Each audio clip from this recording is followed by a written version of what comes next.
continuación vamos a ver la vascularización del encéfalo. Sobre todo vamos a insistir en las principales arterias que llevan la sangre al encéfalo. Sin ver excesivos detalles sobre todas las arterias, como es lógico, pero sí que entender los esquemas que tenemos en la guía y comprender cómo llega la sangre al encéfalo y cómo se puede ver alterada, pues, por ejemplo, por la presencia de un ictus, ¿no? Donde se podría ver una alteración del riego por exceso de sangre o por defecto de la llegada de nutrientes, ¿no? Vemos en el esquema que tenéis también en la guía cómo va a llegar la sangre a través de dos vías principalmente. A través de la carótida interna. Sabemos que aquí estaría la carótida común, que se va a dividir en dos, la carótida externa, y a nosotros nos interesa ahora mismo la carótida interna, que es la que se va a introducir dentro del cráneo y va a llevar el aporte sanguíneo al encéfalo. Entonces, desde la carótida interna, como vemos, va a tener una serie de sifones que tiene un recorrido bastante peligroso, por decirlo así, o más susceptible de dañarse, porque claro, en todo ese recorrido pues se puede producir alguna obstrucción del riego sanguíneo. Desde la carótida interna, como rama de la carótida interna, vamos a tener una de las principales ramas que aporta sangre al encéfalo, que es la arteria cerebral anterior, y también la arteria cerebral media. Por tanto, la arteria cerebral anterior y la arteria cerebral media son ramas de la carótida interna. También le llegará la sangre, el aporte sanguíneo al encéfalo a través de la arteria vertebral, que tenemos una a cada lado. Todas son bilaterales, salvo algunas de las que hay arriba, pero en las dos vertebrales tenemos una a la derecha, otra a la izquierda, que después se van a unir, una de un lado y la otra del otro, para formar la arteria basilar, que no es otra arteria nueva, sino que es la unión de las dos vertebrales, que al unirse pues toman el nombre de arteria basilar. Desde esta arteria basilar se va a formar una de las ramas también principales que llevan sangre al encéfalo, que es la arteria cerebral posterior. Por tanto, tenemos ya la arteria cerebral anterior y la media, que son ramas de la arteria carótida interna, y la arteria cerebral posterior, que es rama de la arteria vertebral. Es como es el aporte, ¿no?, de la sangre. Completamos todos los colores y estaríamos viendo una arteria que no hemos nombrado, que es la arteria comunicante posterior, que estaría comunicando, como su nombre indica, el aporte sanguíneo del canal, ¿no?, sanguíneo de la arteria carótida interna y el canal de la arteria vertebral. Es decir, comunica los dos para proporcionar una vía de seguridad de aporte de sangre al encéfalo. Si vemos un esquema visto desde delante o desde detrás, veríamos aquí las dos arterias vertebrales y también veríamos aquí las dos carótidas internas. Es decir, estaríamos viendo los aportes principales de sangre y algunas de sus ramas. Aquí estamos viendo cuando se juntan las dos vertebrales formarían la basilar, y desde la basilar van a salir diferentes ramas, que por ejemplo tenemos una de las cerebelosas. No voy a entrar en los nombres, solamente aporta sangre al cerebelo, porque desde la vertebral habría otra, que no lo vemos aquí en este dibujo, habría otra rama que lleva sangre al cerebelo, porque esta que vemos aquí más arriba también es otra de las cerebelosas.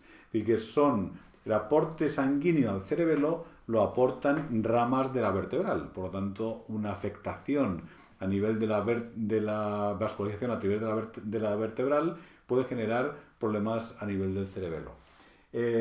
Como hemos dicho antes, desde la basilar aparecía una de las ramas principales, que era la arteria cerebral posterior, que la estamos viendo aquí coloreada.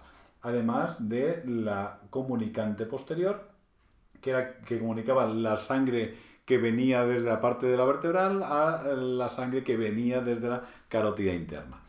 Desde la carótida interna vemos la arteria cerebral media, que es una de las ramas principales, claro, ya lo sabemos, y también tenemos la arteria cerebral anterior, que aportará parte a ciertas áreas, como veremos a continuación.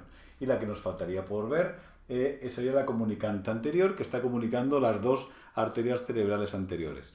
Este es el llamado polígono de Willis, ¿no? Que realmente es un polígono que comunica, puede comunicar las diferentes partes del encéfalo, tanto del lado derecho como del izquierdo, buscando salvar o minimizar posibles pérdidas u obstrucciones del flujo sanguíneo. Por lo tanto, es una estrategia muy buena de protección, tener este polígono, el polígono de Willis. Vemos estos esquemas que tenemos en la guía del curso, donde estamos viendo un encéfalo visto desde la parte lateral. Aquí estamos viendo el recorrido de la arteria cerebral media y todo el territorio que vasculariza. Esto lo tenemos que cotejar con las áreas que vimos de las áreas de Brodmann, y veremos cuando hay una afectación de una arteria cerebral media, pues qué áreas se pueden ver afectadas. Claro, eso también lo veremos, como siempre digo, en un curso posterior que es de implicación clínica. También en esta imagen vemos coloreado con un tono rosa la arteria cerebral anterior y el territorio que vasculariza esta arteria. Al igual que en naranja tenemos la arteria cerebral posterior y el territorio que vasculariza, que como vemos es el lóbulo occipital. Por lo tanto, una afectación de esa área, pues áreas visuales, tenemos una afectación pues con unos síntomas muy concretos. Si nos vamos al esquema donde lo vemos desde la parte medial, vemos aquí la arteria cerebral media, que es un territorio muy pequeño porque se ve poco, sobre todo porque está vascularizando sobre todo la convexidad del encéfalo. Coloreamos ahora la arteria cerebral anterior. Como vemos, tiene gran protagonismo en la vascularización del territorio del medial, es decir, de toda la parte medial de los dos hemisferios, y el territorio que está vascularizando. Observamos cuerpo calloso y todas las áreas que sabemos qué funciones tienen cuando hemos visto las áreas de Brodmann. Al igual que vemos la arteria cerebral posterior con su responsabilidad, con su territorio que vasculariza. También parte del cuerpo calloso y las áreas por ejemplo, del lóbulo occipital, como decíamos, de la función visual. Si observamos en el otro esquema que tenéis en la guía una visión inferior del encéfalo, vemos la arteria cerebral anterior con el territorio que vasculariza también en la línea media. En la línea media es el lóbulo frontal, y al igual que tenemos la arteria cerebral media con los territorios que vasculariza también en esa parte más de la convexidad. Y por último, las arterias que están en naranja, que son la arteria cerebral posterior, que está vascularizando ese lóbulo occipital, que vemos aquí las tres en su globalidad. Como no son las únicas que llevan sangre al encéfalo, pero son las tres principales, que como hemos visto, la procedencia. Y si hacemos un corte frontal, vamos a ver la arteria cerebral media, que va a llevar la sangre, ¿no? el aporte de sangre a estructuras como por ejemplo estos núcleos que bien conocemos ya, que son los núcleos basales. Por eso cuando hay una afectación de la arteria cerebral media, pues se ven afectados los núcleos basales porque están irrigados por esta arteria cerebral media. Aquí marcamos pues todo el territorio que va a vascularizar, al igual que sus ramas, ¿no? Y la arteria cerebral posterior va a llegar hasta el tálamo, el subtálamo y la parte inferior de la corteza cerebral. Y por último tenemos que la arteria cerebral posterior estará vascularizando la parte media, ¿no? La parte entre los dos hemisferios. Estos huecos que quedan sin colorear, están vascularizados por ramas de la arteria cerebral media, es decir, no por la arteria cerebral propiamente dicha, sino por subramas, ¿no?